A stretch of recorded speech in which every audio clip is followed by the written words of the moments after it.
오늘 말씀의 제목은 주님과의 친밀함이 형통의 비밀입니다. 주님과의 친밀함이 형통의 비밀이라는 것입니다.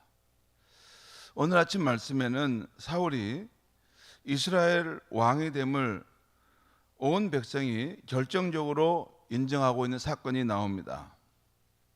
그러니까 어제 아침 말씀에서 사울은 대다수의 사람들의 환영을 받고 왕으로 추대되었지만 그래도 어떤 부류의 사람들은 여전히 사울이 왕이 됨을 부정적으로 보고 있습니다.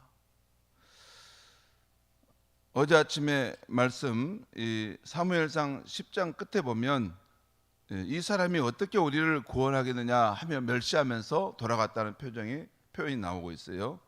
그러니까 어떤 부류의 사람들은 여전히 사울이 왕이 되는 것을 의심하고 부정했다는 것입니다. 이때 일어난 사건이 오늘 본문에 나온 암몬 왕 나하스가 군사를 몰고 와 이스라엘 땅인 길르앗 야베스를 침략한 사건입니다. 오늘 1절에서 3절까지 말씀을 제가 읽겠습니다. 암몬 사람 나하스가 올라와서 길르앗 야베스에 맞서 진침해 야베스 모든 사람이 나하스에게 이르되 우리와 언약하자 그리하면 우리가 너를 섬기리라 하니 두려움 가운데서 우리하고 다시 언약합시다. 그러면 우리가 당신의 종이 되어 섬기겠습니다 라고 했던 것이죠. 그 암몬 사람의 군사가 아마 심히 컸던 것 같습니다.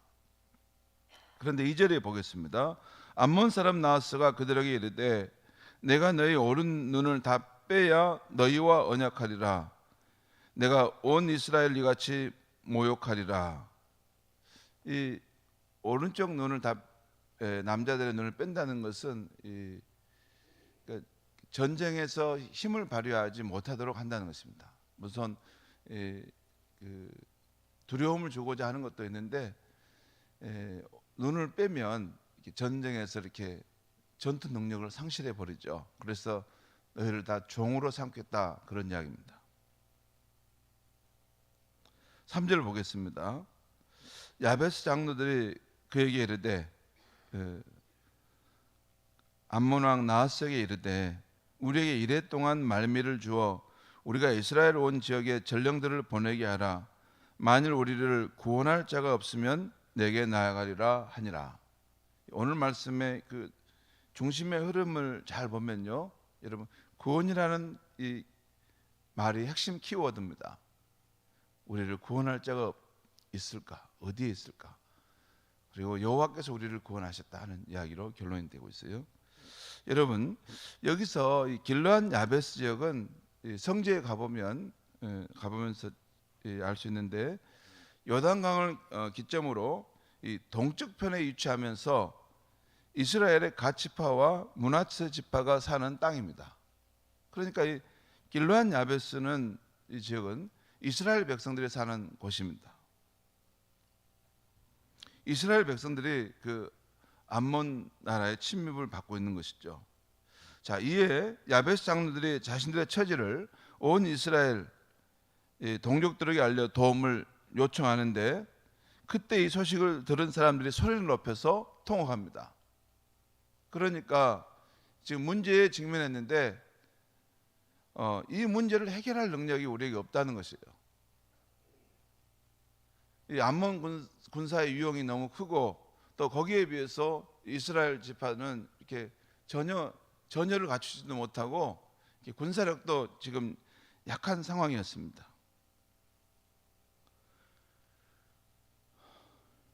자, 이럴 때 누구도 선뜻 해결책을 내놓지 못하는 상황이었는데 사울이 이 소식을 듣게 됩니다. 6절에서 7절 말씀 보겠습니다. 6절에 7절 말씀 읽겠습니다. 제가 읽겠습니다.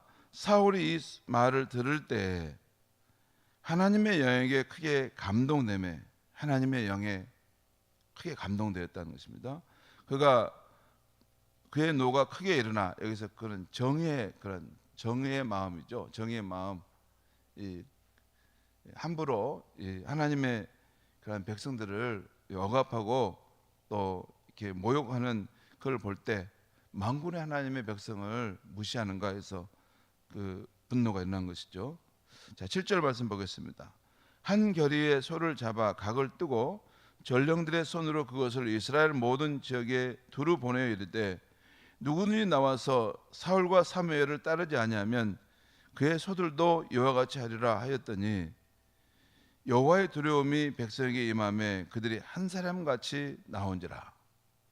여러분, 지금 사울이 이렇게 소를 잡아 각을 떠서 이게 이 모든 지역으로 보내서 당신들이 나를 따르지 않으면 이렇게 될 것입니다라고 말했어요.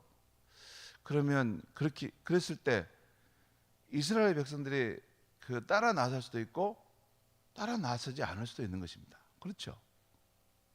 이게 뭐 성경에 기록되니까 당연히 다 따라 나섰겠지. 그렇지 않습니다. 사람 일이라는 것은 따라 나설 수도 있고 따라 나서지 않을 수도 있어요. 근데 오늘 말씀 보면 여호와의 두려움이 백성에게 임함으로 그들이 이 부르심에 한 마음으로 일치돼서 일어났다는 거예요. 이 저자가 말하려고 하는 것은 하나님께서 그 가운데 개입하셨다는 것을 말씀하고 있는 거예요. 아무튼 사울은 이스라엘 전 지역에서 모여든 33만의 군사를 이끌고 암몬과의 전쟁에 참여해서 대승을 거두게 됩니다. 오늘 보면 11절 말씀을 제가 읽겠습니다. 이튿날 사울이 백성을 3대로 나누어 새벽에 적진 한가운데로 들어가서 날이 더울 때까지 암몬 사람들을 치매 남은 자가 다 흩어져서 둘도 함께 한 자가 없었더라. 계속해서 승리했다는 것이죠. 근데 나중에는 다 도망가서 줄어들었는데 2명씩 무리지어 도망간 사람이 거의 없을 만큼 그렇게 혼비백산해서 패배하고 암몬 군사들이 도망가게 되었다는 것입니다. 자, 이렇게 사울의 강력한 리더십으로 이스라엘 군대가 대승을 거두게 되자 온 백성은 사울을 진정으로 왕으로 지지하게 됩니다. 그래서 사무엘은 이스라엘 나라를 우리가 세우자 하면서 백성들과 함께 사울을 정식으로 왕으로 세우게 됩니다. 이때부터 이제 사울은 왕으로서의 그 역할을 감당하게 되죠. 바로 이 10절에서 그 앞에서도 사울이 왕으로 이렇게 추대를 받지만 아직까지는 좀 불안했죠. 그래서 농사 짓고 있는 사울의 모습을 오늘 좀 나오지 않았습니까? 아무튼 이 암몬과의 전쟁에서 대승을 거둠으로써 사울의 왕적 리더십은 인정을 받게 되고 왕으로서 등극하게 된 것입니다. 그런데 여러분 오늘 12절 13절 말씀을 한번 보겠습니다. 12절 13절 백성이 사무엘에게 이르되 백성이 전쟁에 이제 승리하고 나서 하는 이야기입니다. 백성이 사무엘에게 이르되 사울이 어찌 우리를 다스리겠느냐 한 자가 누구니까 그들을 끌어내셔서 우리가 죽이겠나이다. 사울이 이르되 이날에는 사람을 죽이지 못하리니 여호와께서 오늘 이스라엘 중에 구원을 베푸셨음이니라. 여기 마지막에 여호와께서 오늘 이스라엘 중에 구원을 베푸셨다. 여기서 여러분 우리는 이 사울이 왕다운 모습으로 자신을 비방한 사람들을 관용하는 것을 보게 됩니다. 그런데 사울의 이 포용의 모습은 사울 자신의 심성에서 나온 것일 수도 있지만 그가 말한 대로 바로 여호와께서 오늘 자신들에게 전쟁의 승리를 주셨기 때문이라고 볼 수 있습니다. 그러죠? 이렇게 경사스러운 날, 이렇게 하나님의 큰 은혜를 받은 날인데 하나님의 구원의 역사를 우리가 체험했는데 그 정도는 넘어가야 되지 않겠느냐. 큰 마음, 포용적인 마음으로 모든 것을 이렇게 품어 안는 것이죠. 아무튼 오늘 암몬과의 전쟁에서 승리한 사건은 사울이 처음으로 하나님의 은혜를 체험한 사건이었어요. 그렇죠? 하나님의 그 큰 은혜를 체험해서 그 질 수밖에 없는 전쟁을 역전시키는 상황이었어요. 오늘 사울 왕의 모습을 보면 그가 하나님의 영에 감동되어 여호와 하나님과 좋은 관계 속에서 출발하고 있음을 봅니다. 성도 여러분, 오늘 처음에 이 사건이 시작되었을 때는 곧 완몬 왕이 이스라엘을 치러 올라왔을 때는 큰 절망감과 슬픔으로 가득 찼던 분위기였는데 여호와께서 친히 개입하시자 끝날 때는 역전의 승리와 큰 기쁨이 가득 찬 것을 보게 됩니다. 그러지 않습니까? 오늘 처음에는 얼마나 이게 잔혹하고 저 상황 속에서 어떻게 저 문제가 해결될 수 있을까 절망적이었는데 이것이 지금 역전되고 이것이 큰 기쁨의 상황으로 바뀌게 되지 않았습니까? 여호와 하나님께서 친히 개입하심으로. 여러분, 그런데 이 중심에 사울이라는 사람이 있었어요. 사울 왕이 나중에는 이 모습이 변질됐지만 처음에는 이 모습이었어요. 그러니까 하나님을 경외하고 하나님과의 좋은 관계 속에서 출발했던 것이죠. 하나님을 경외하고 하나님과의 좋은 관계 속에서 있을 때는 사울이 했던 일들이 승승장구했습니다. 그런데 하나님의 뜻을 거스리고 하나님과의 불통의 관계가 되면서부터는 사울의 일이 꼬이기 시작하고 이 어려움의 상황에 놓이게 됐던 것이에요. 성도 여러분, 이 세상 살다 보면 오늘 길르앗 야베스 사람들이 만난 것처럼 우리의 힘만으로는 어찌할 수 없는 문제들을 만날 때가 있습니다.